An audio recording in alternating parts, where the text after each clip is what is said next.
Le premier appel téléphonique que j'ai jamais fait en cas de crise fut à ma mère. Le dernier appel téléphonique quel ai-tu besoin de faire dans la sienne fut à moi. Ce n'est pas une coïncidence. C'est un lien construit sur 53 ans, un acte d'amour ordinaire à la fois.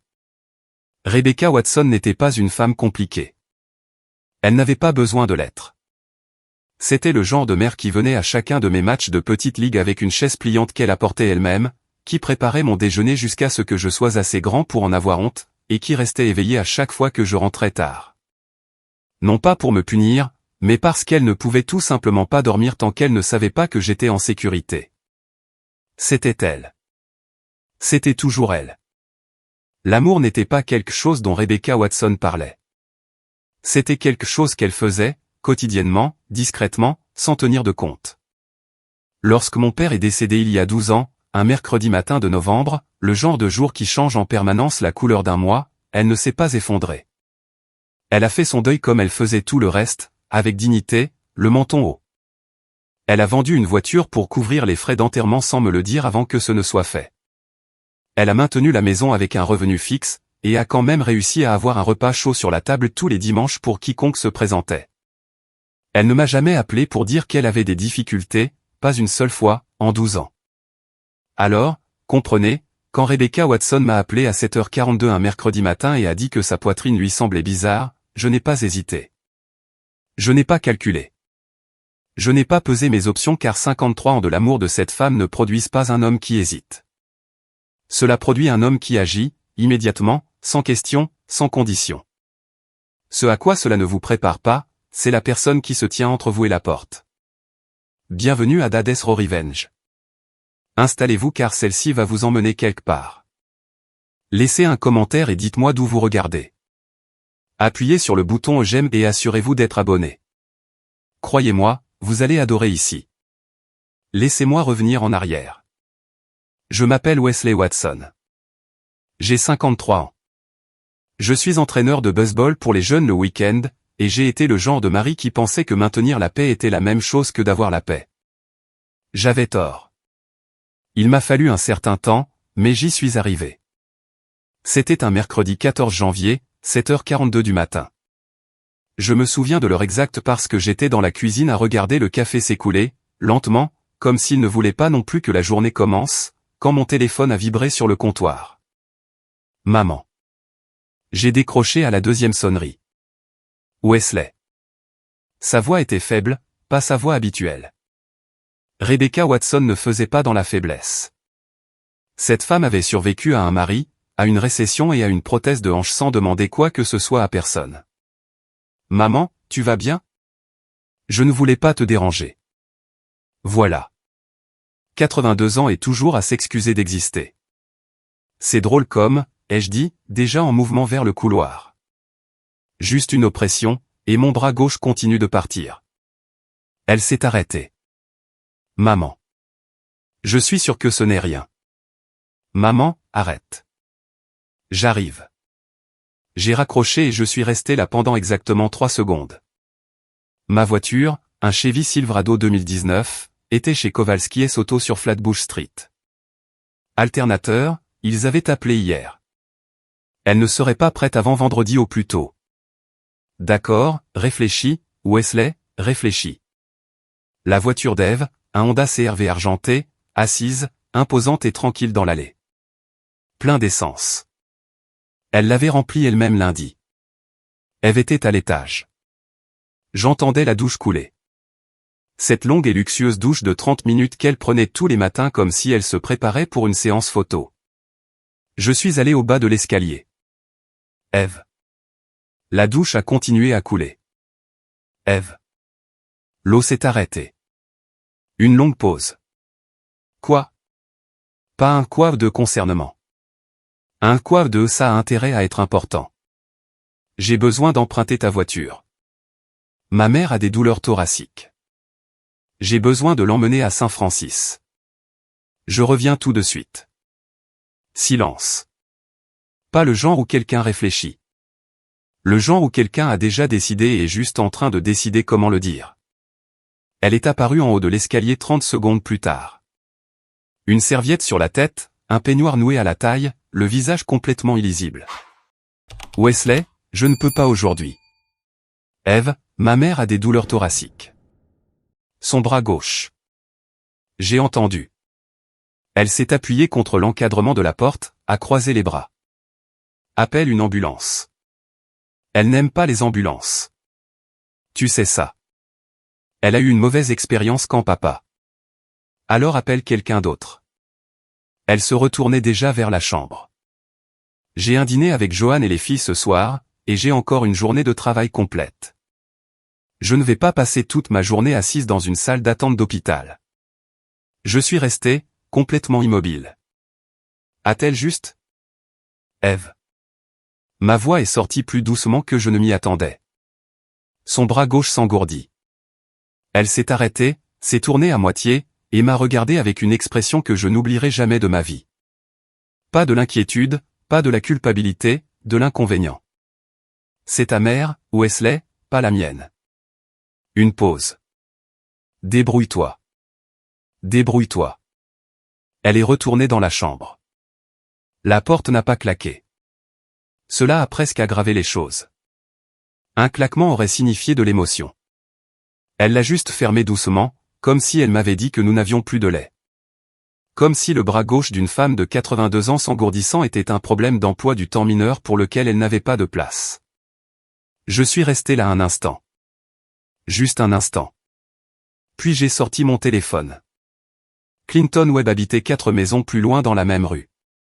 Un électricien syndical retraité, 71 ans. Il conduisait une vieille Honda Civic bien entretenue qui avait connu des jours meilleurs, mais il ne ratait jamais un matin. Tout comme son propriétaire. C'était le genre d'homme qui serrait encore la main correctement. Lui et ma mère se connaissaient depuis plus de 20 ans. Il était aux funérailles de mon père, au premier rang. Il a décroché à la première sonnerie. Ouah. Qu'est-ce qu'il y a, mon frère? Clinton, j'ai besoin d'un service. Ma mère a des douleurs thoraciques. Mon camion est au garage. La voiture d'Eve n'est pas disponible.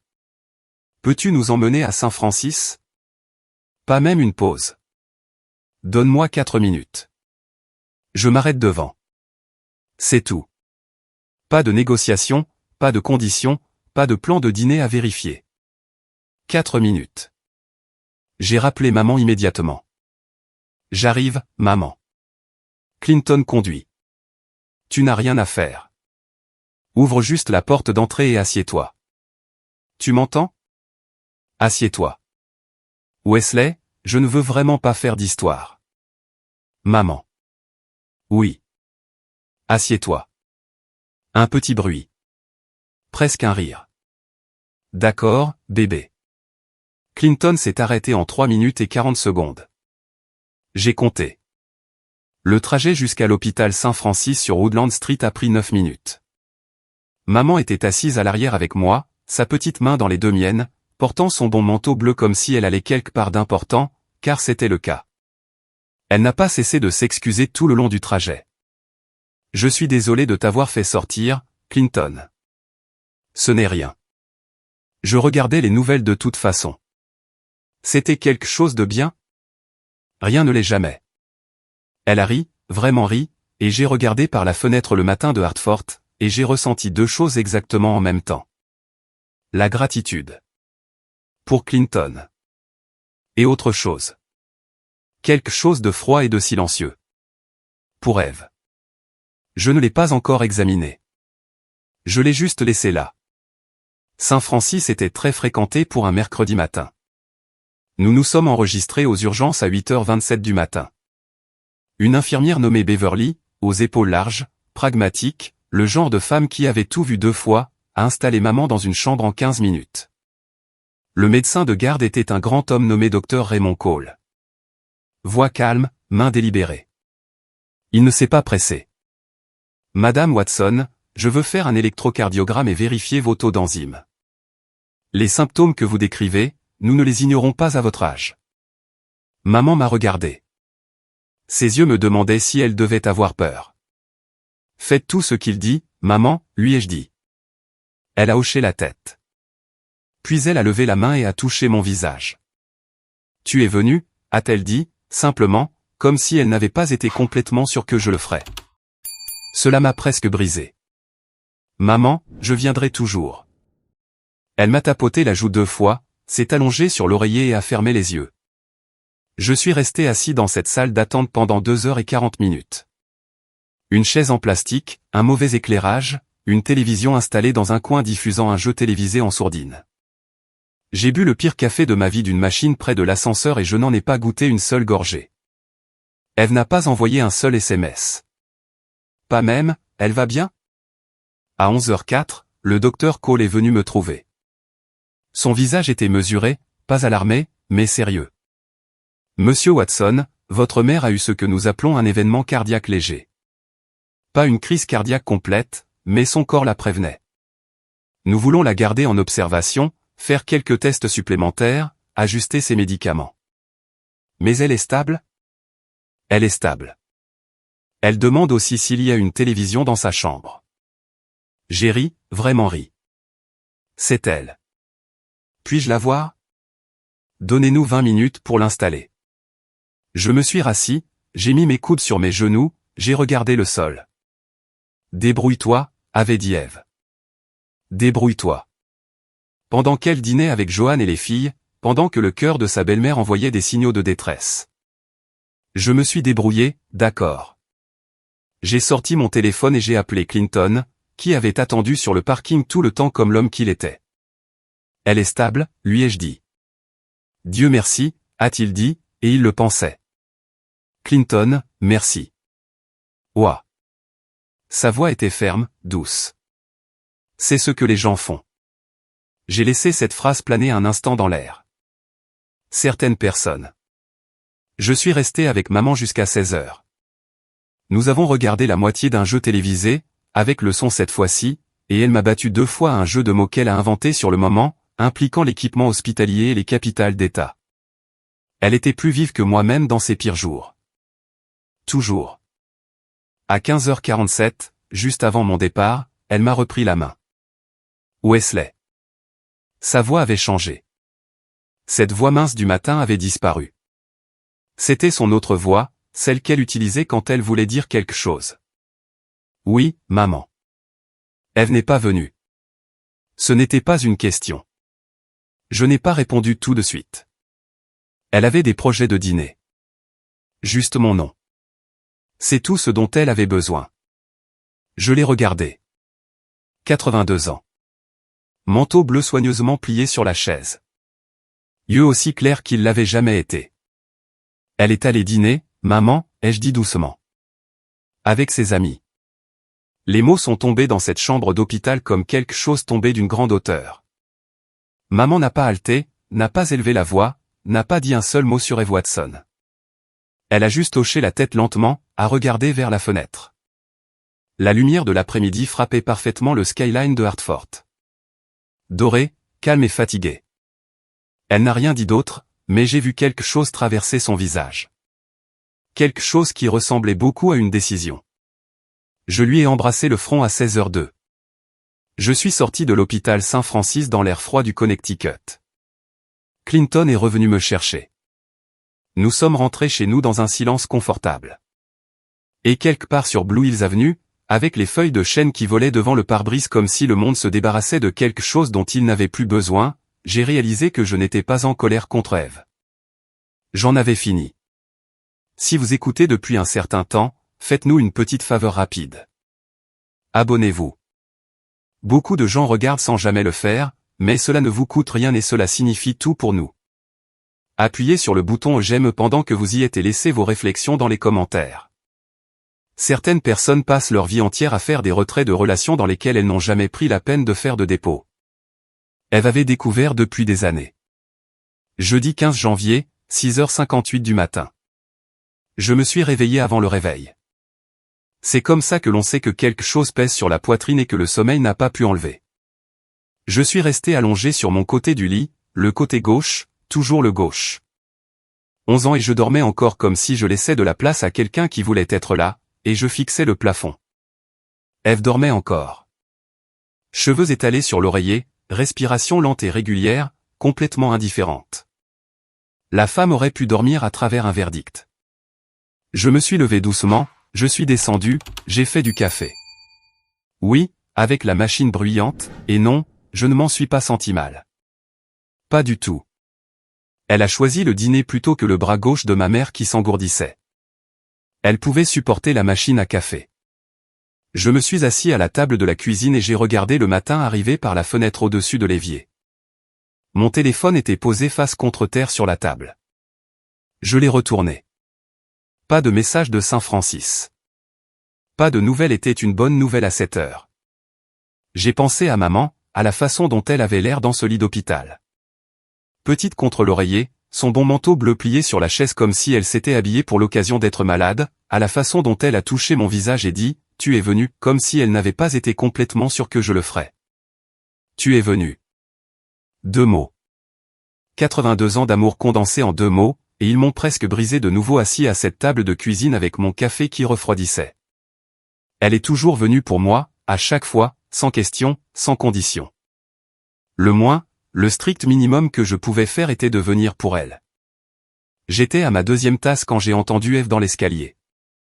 Elle est entrée dans la cuisine dans sa robe de chambre, m'a jeté un coup d'œil, puis à la machine à café, puis à nouveau à moi. Tu as fait du café. Tous les matins depuis 11 ans, ai-je dit, choqué que ce soit toujours surprenant. Elle s'est versé une tasse et s'est appuyée contre le comptoir. Il y a eu un instant de silence. Le genre spécifique que les personnes mariées connaissent. Le genre qui attend que quelqu'un aborde un sujet. Elle l'a finalement abordé. Comment va Rebecca? Rebecca. Pas ta mère. Pas maman. Rebecca. Comme si elle était une collègue, comme si elle était une connaissance de quelqu'un à une réception professionnelle qu'Ève avait oublié d'avoir assisté. Stable, ai-je dit. Événement cardiaque léger. Il la garde un jour de plus. Elle répéta lentement, comme si elle goûtait les mots. Un autre silence. Comment s'est passé le dîner? Ai-je demandé. Elle cligna des yeux. Une seule fois, mais je l'ai vue. C'était bien, dit-elle avec précaution. Wesley, je veux que tu saches, hier, c'était vraiment compliqué pour moi. Compliqué. Je laissais les mots planer entre nous un instant. Le cœur de ta belle-mère envoyait des signaux de détresse et tu étais dans un restaurant, mais bien sûr, compliqué.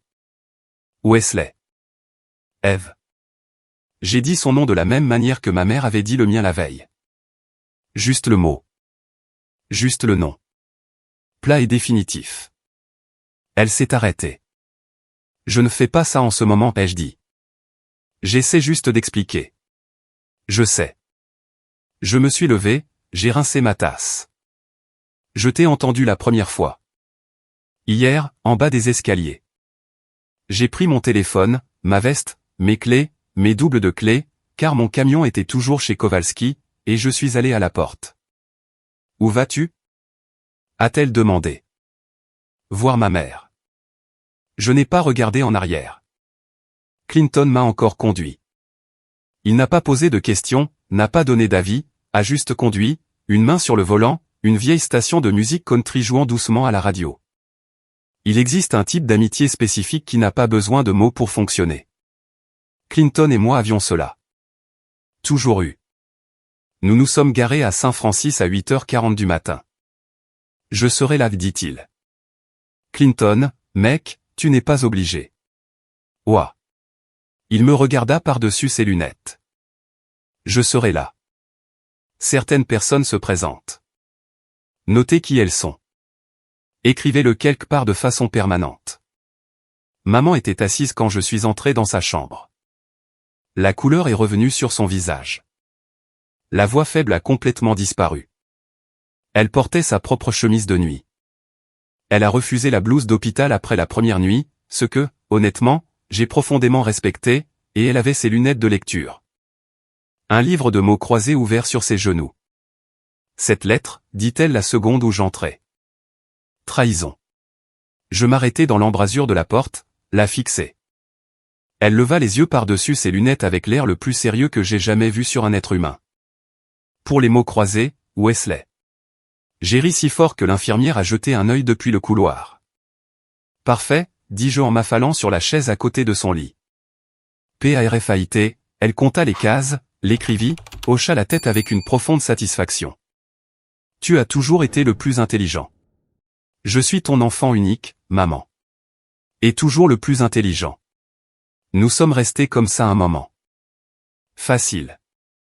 Calme. Le genre de calme qui n'existe qu'entre des personnes qui se sont aimées assez longtemps pour ne pas avoir besoin de remplir tous les silences. Elle a terminé 2 autres indices.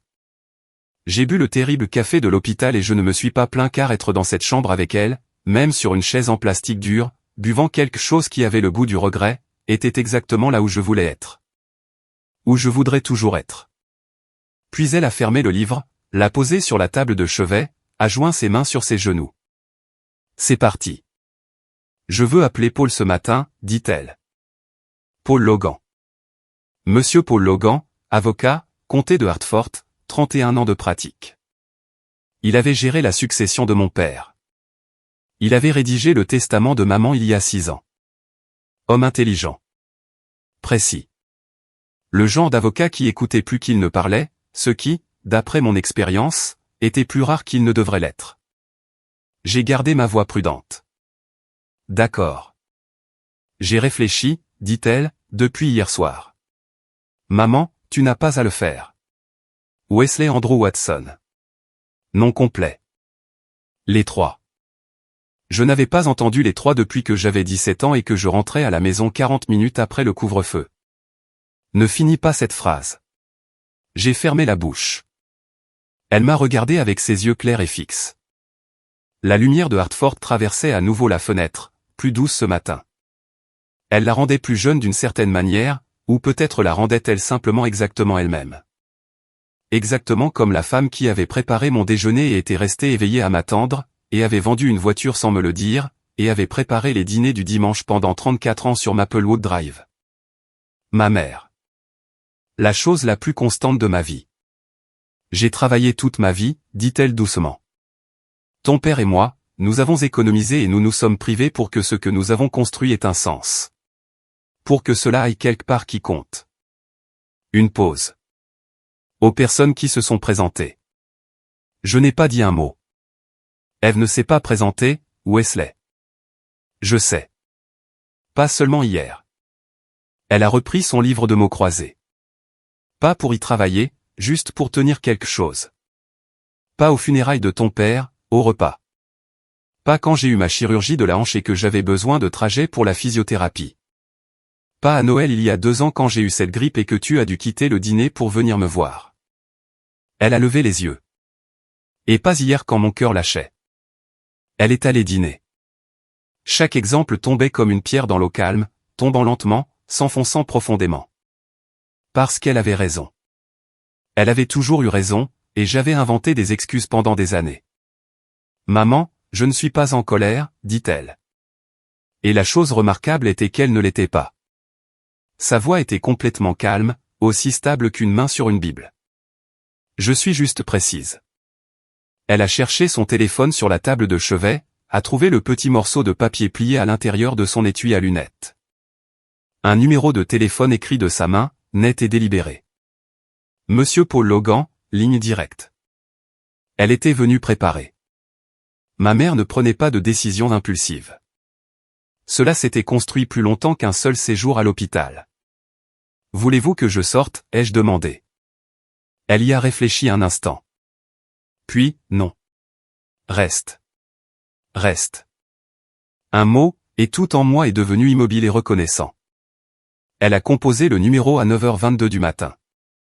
Il a décroché à la 2e sonnerie. Paul Logan. Paul, c'est Rebecca Watson. J'espère que je ne vous prends pas trop tôt. Madame Watson. Sa voix s'est réchauffée immédiatement. Jamais trop tôt pour vous. Comment allez-vous? Je suis à l'hôpital, en fait. Saint-Francis. Une brève pause. Je suis désolé d'apprendre cela. C'est grave? Assez grave pour me faire réfléchir clairement, a-t-elle dit.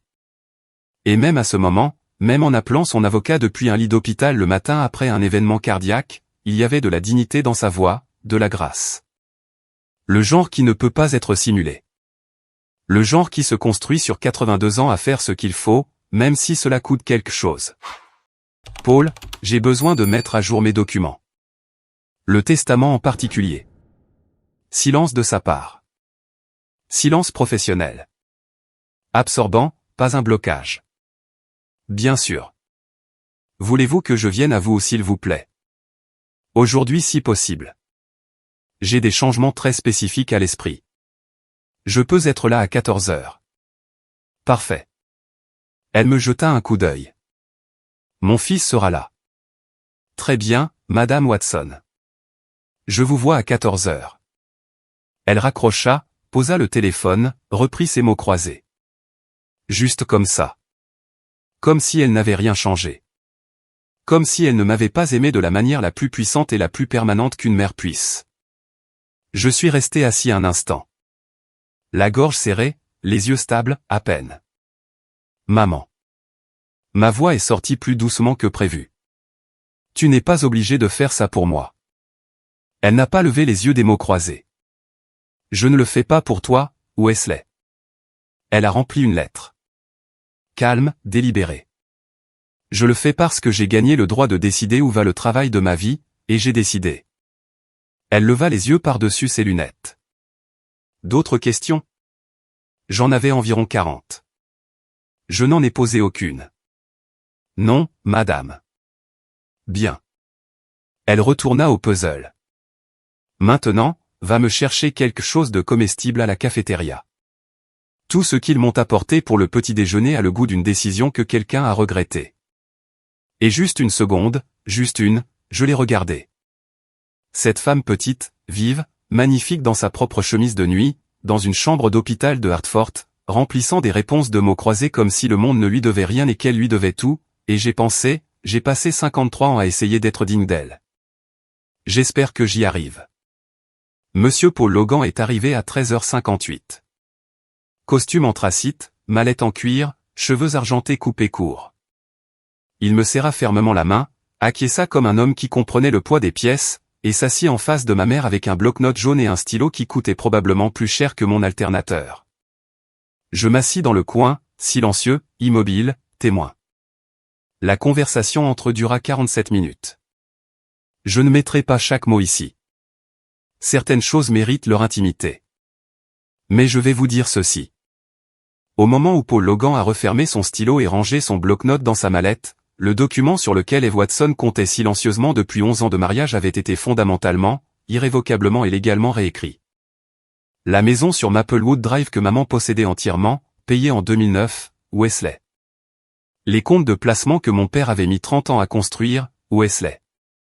Les bijoux, les meubles, la Ford Mustang de 1967 qui fonctionnait toujours parfaitement et vivait sous une bâche dans son garage.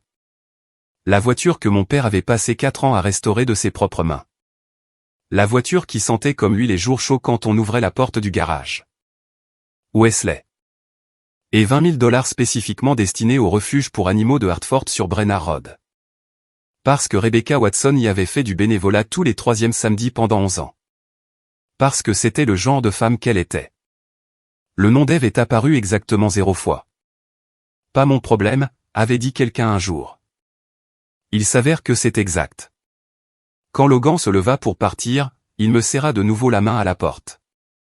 Votre mère, dit-il doucement en la regardant de l'autre côté de la pièce, déjà revenue à ses mots croisés, déjà imperturbable, déjà complètement elle-même, est l'une des personnes les plus vives que j'ai rencontrées en 31 ans de pratique.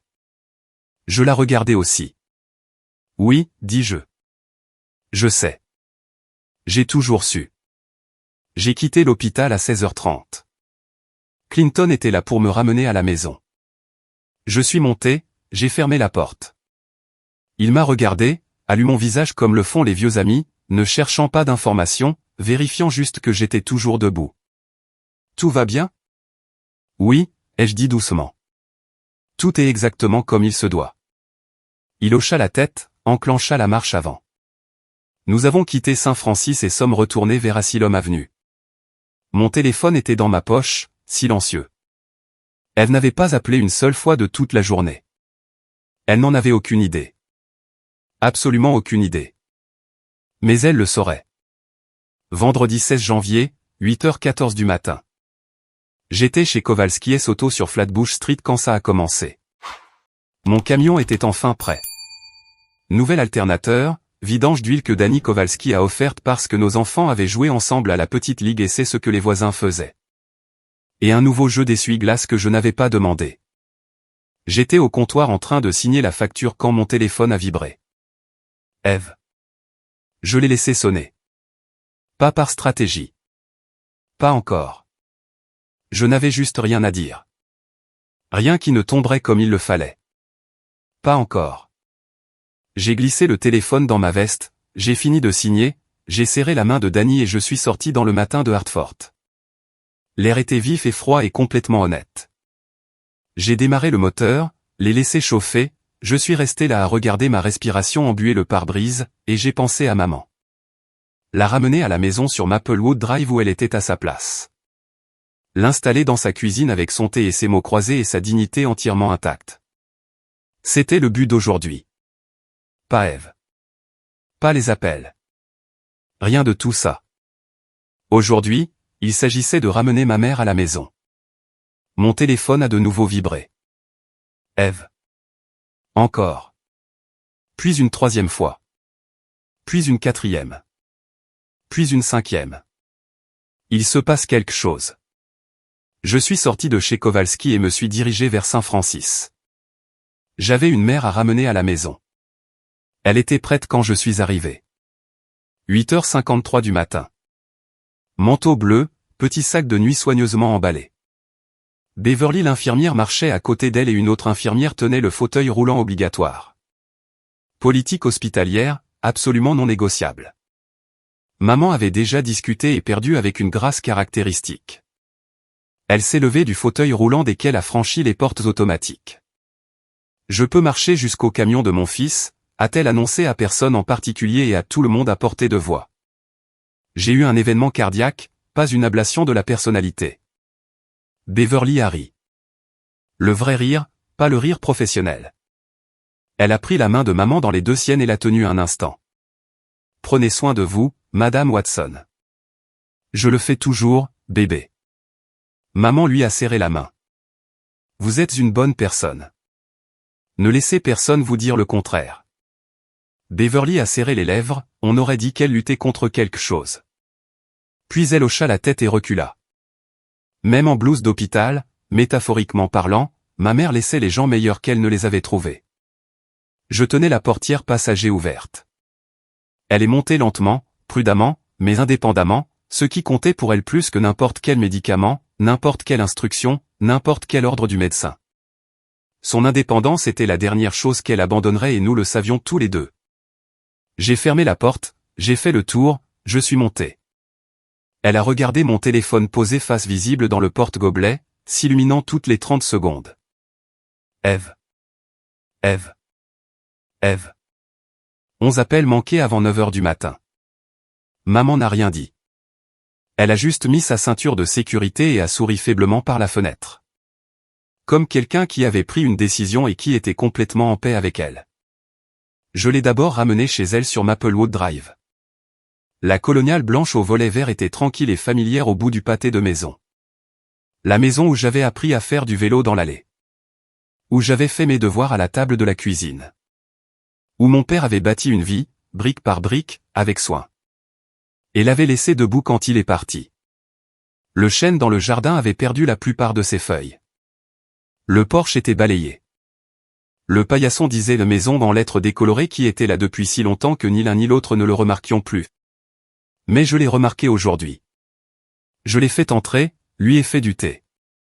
Le genre spécifique, des sachets de camomille infusés pendant exactement 4 minutes parce qu'elle me l'avait dit une fois et je ne l'avais jamais oublié.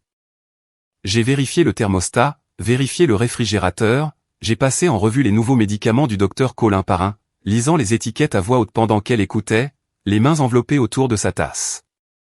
Wesley. Celui-ci est pour la tension artérielle, 2 fois par jour avec de la nourriture. Elle me regardait de l'autre côté de la table de cuisine. La table où elle avait fait tous les gâteaux d'anniversaire. Où elle m'avait aidé avec l'algèbre. Où elle s'était assise le matin après la mort de mon père et m'avait tenu la main sans dire un seul mot. Parce que certaines choses n'ont pas besoin de mots. Assieds-toi, dit-elle doucement. Je me suis assis. Elle a tendu la main sur la table et a couvert ma main des deux siennes. Ses mains étaient petites, chaudes. Les mains qui avaient préparé mon déjeuner et boutonné mon manteau et agité depuis les gradins et tenu les miennes sur la banquette arrière du camion de Clinton en chemin vers ce même hôpital il y a 2 jours. Ces mains étaient là pour moi depuis 53 ans. J'ai besoin que tu m'écoutes, dit-elle. J'écoute, maman. Ce que j'ai fait, le testament, je ne l'ai pas fait pour punir Ève. Ses yeux étaient fixes, clairs, sans colère, sans amertume. Juste la vérité telle qu'elle la délivrait toujours. Simple et chaleureuse et complètement inébranlable. Je l'ai fait parce que c'était juste. Parce que ton père et moi avons construit quelque chose ensemble et cela appartient à quelqu'un qui comprend ce que construire quelque chose ensemble signifie réellement. Elle m'a serré la main une fois. Tu comprends cela? Je l'ai fait. Je l'ai compris dans mes os. Et Wesley, sa voix a baissé légèrement, pas plus douce, plus délibérée. Je dois te demander de penser à ta vie. Pas à l'argent. Pas à tout ça. Elle fit un geste vague vers rien, vers tout. À savoir si tu es heureux. À savoir si tu es aimé comme tu mérites d'être aimé. Elle me regarda longuement. Parce que tu te présentes seul depuis très longtemps, bébé. Et un homme comme toi, un homme qui se présente, mérite quelqu'un à ses côtés quand il le fait. La cuisine était absolument immobile. Dehors, sur Maplewood Drive, une voiture passait lentement. Le réfrigérateur ronronnait. Quelque part dans le pâté de maison, un chien aboya 2 fois et se tut. Tout ce qu'elle disait était vrai. Chaque mot. Ma gorge se serra. Mes yeux piquèrent légèrement au coin. Je ne la quittai pas des yeux. Oui, dis-je, et ma voix sortit rauque, douce et complètement honnête. Je sais, maman. Elle hocha la tête une fois, lentement, comme si c'était exactement ce qu'elle avait besoin d'entendre. Puis elle me tapota la main 2 fois, de la même manière qu'elle m'avait tapoté la joue dans la chambre d'hôpital il y a 2 jours, et la relâcha. Bien. Elle prit son thé, en but une gorgée, le reposa. Maintenant, tu vas répondre à ce téléphone ou pas? Mon téléphone vibrait sur la table entre nous. Ève, appel numéro 29. Je le regardais maman. Elle leva un sourcil. Je pris le téléphone, le retournai, le laissai vibrer contre le bois jusqu'à ce qu'il s'arrête. Pas encore, dis-je. Le coin de sa bouche bougea, à peine. Pas encore, répéta-t-elle doucement, comme si elle goûtait la patience qu'il y avait là-dedans. Je passerai te voir ce soir, lui dis-je, et demain matin, et tous les matins après. Elle agita la main. Je sais que tu le feras. Je le pense, maman. Wesley. Elle me regarda par-dessus ses lunettes. Elle les avait remises à un moment donné sans que je le remarque. Je sais que tu le penses. Tu l'as toujours pensé.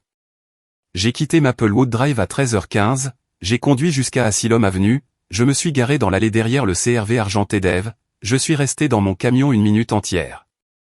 34 appels manqués. 34. Je suis entré. Ève était dans le salon, perchée sur le bord du canapé dans ses vêtements de travail, les 2 mains serrées autour de son téléphone comme si c'était la seule chose solide qui lui restait. Elle leva les yeux dès que j'ai franchi la porte. Ses yeux étaient bruts, sans sommeil. Quelque chose sur son visage avait changé d'une manière que je n'avais jamais vue auparavant. Le calme mesuré qu'elle portait comme une seconde peau s'était fissuré, et en dessous, il y avait quelque chose qui ressemblait beaucoup à une femme qui avait passé toute la journée à réaliser exactement ce qu'elle avait fait. Bien, dit quelque chose de calme au fond de mon esprit. Reste là un moment. Wesley. Elle se leva immédiatement. Je t'appelle toute la journée. Je sais, dis-je. J'ai posé mes clés sur le crochet près de la porte, et j'ai pensé à mercredi soir, à ma mère allongée dans ce lit d'hôpital avec des moniteurs sur la poitrine et une intraveineuse dans le bras, à l'électrocardiogramme, au niveau d'enzymes. Au visage mesuré du docteur Cole me disant que son corps l'avait prévenu. Et au dîner d'Ève et au type de fille, au panier de pain qui passait pendant que le cœur de ma mère chancelait dans l'obscurité. J'ai laissé cela s'installer dans ma poitrine pendant exactement 1 seconde, puis j'ai regardé ma femme. Savais-tu? Sa voix s'est brisée sur le dernier mot. À propos du testament? Savais-tu qu'elle allait? Non, Wesley. Je ne savais pas. Je me suis retourné pour lui faire face entièrement. Je l'ai découvert avec tout le monde. Elle pressa ses doigts sur sa bouche, se recomposa. Quand elle parla à nouveau, c'était plus doux, plus contrôlé, mais en dessous, entrelacé dans chaque mot comme un fil trop tendu, il y avait de la peur, une vraie peur, le genre qui arrive quand les conséquences rattrapent enfin les choix. Elle m'a complètement retiré de tout. Le bureau de Paul Logan a appelé pour confirmer que les changements avaient été déposés, et je... Wesley, tu comprends ce que ça veut dire? Tout ce que nous attendions. Eve. Ma voix était calme, aussi stable que je l'avais jamais entendue. Je comprends exactement ce que cela signifie. Alors, par lui. La contenance lui échappa à nouveau, juste légèrement. Demande-lui de reconsidérer. Dis-lui que c'était un malentendu, que j'allais venir à l'hôpital. J'ai juste. Tu as juste quoi? Elle s'est arrêtée. J'ai fait un pas vers elle, pas agressif, pas en colère, juste présent, complètement et calmement présent d'une manière que je n'avais pas été depuis des années, parce que je n'avais finalement plus rien à protéger. Tu as juste dîné avec Joanne et les filles, ai-je dit, pendant que ma mère était dans un lit d'hôpital avec un événement cardiaque, pendant que j'étais assis sur une chaise en plastique dans une salle d'attente à boire du café de machine sous un éclairage fluorescent. J'ai fait une pause. Pendant que Clinton Webb était assis sur un parking pendant 3 heures, parce que c'est ce que les gens font. La couleur a quitté son visage lentement, complètement, comme de l'eau s'écoulant d'un verre. Rebecca a pris sa décision, ai-je dit, de la même manière que vous avez pris la vôtre, clairement, délibérément et sans demander la permission de quiconque. Wesley, s'il vous plaît. Elle a passé 82 ans à se présenter. Ma voix n'a pas monté, elle n'en avait pas besoin. Pour mon père, pour moi, pour toutes les personnes qu'elle a jamais aimées. Elle n'a jamais, pas une seule fois, choisi le dîner plutôt que quelqu'un qui avait besoin d'elle. J'ai regardé Eve longuement. Elle a juste finalement cessé de s'attendre à ce que tout le monde fasse de même. Le salon était complètement silencieux. Eve m'a regardé, vraiment regardé, peut-être pour la première fois depuis des années, et j'ai vu quelque chose traverser son visage. Plus seulement de la peur maintenant, quelque chose de plus profond que la peur, le regard spécifique d'une personne qui a enfin pleinement compris l'ampleur de ce qu'elle a perdu. Pas l'argent, pas le testament, moi. Elle a finalement compris qu'elle m'avait perdu, et l'homme qui se tenait devant elle, calme, les yeux clairs, les clés à la main, le cœur enfin en paix, n'était pas l'homme qui s'était tenu au bas de ses escaliers mercredi matin, espérant toujours qu'elle dirait oui. Cet homme était parti. Son téléphone a vibré dans sa main. Elle a baissé les yeux sur l'écran. Le nom de ma mère y était affiché. Elle m'a regardé, les yeux écarquillés, avec quelque chose qui aurait pu être de l'espoir. Je l'ai regardé en retour pendant exactement une seconde, et j'ai senti, le dernier fil de quelque chose auquel je m'étais accroché pendant 11 ans se détendre enfin. Non pas avec colère, mais avec quelque chose de plus calme, avec un soulagement. J'ai pris mes clés sur le crochet. Je vais voir ma mère, dis-je. J'ai ouvert la porte d'entrée. L'air de Hartford m'a frappé, froid, propre, honnête et complètement libre. Oh, dis-je, me retournant une dernière fois. Eve se tenait au milieu du salon, téléphone à la main, le nom de ma mère brillant sur l'écran, 38 appels de conséquences gravés sur chaque ligne de son visage. Je l'ai regardé pendant exactement une seconde, et je n'ai ressenti que de la clarté. Tu devrais probablement répondre à ça. J'ai fermé la porte derrière moi, et j'ai exhalé. Le genre d'expiration qui vient de si profond que vous ne saviez même pas que vous la reteniez. Je suis resté sur ce porche un instant. L'air de janvier a frappé mon visage, froid et propre et honnête, et quelque chose s'est installé sur moi que je n'avais pas ressenti depuis des années. La clarté. Pas la colère, pas l'amertume, pas le coup de sang d'un homme qui en a eu assez, juste la clarté silencieuse et indubitable d'un homme qui, après des années à se dire que tout allait bien, après des années à arrondir les angles et à ravaler les choses et à dormir du côté gauche d'un lit. Laissant de la place à quelqu'un qui ne s'est jamais tourné vers lui, a enfin vu sa vie exactement telle qu'elle était. Je n'étais pas marié depuis 11 ans. J'avais enduré pendant 11 ans. Il y a une différence. Et debout sur ce porche, avec la voix de ma mère encore dans mes oreilles, et le visage d'Ève encore dans mon esprit, je l'ai finalement compris complètement. L'hôpital ne m'a pas fait le voir. Rebecca Watson allongée dans ce lit d'hôpital avec un événement cardiaque pendant que sa belle-fille passait le panier de pain au dîner. Cela n'a pas planté une graine. Cela a brûlé tout le champ, et m'a montré exactement ce qui avait toujours poussé là.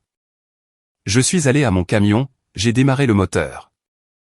La radio s'est allumée doucement, quelque chose de vieux, quelque chose que mon père fredonnait le samedi matin dans le garage, et je l'ai laissé jouer. Je n'ai pris aucune décision cette nuit-là, à part une. Je ne retournais pas dans cette maison, pas cette nuit-là.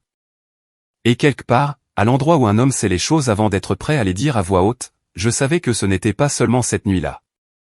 La loyauté et l'amour méritent un héritage. Si vous avez apprécié cette histoire, rejoignez notre communauté en appuyant sur le bouton j'aime et en vous abonnant pour plus d'histoires réelles, brutes et familiales. Je vous verrai au prochain.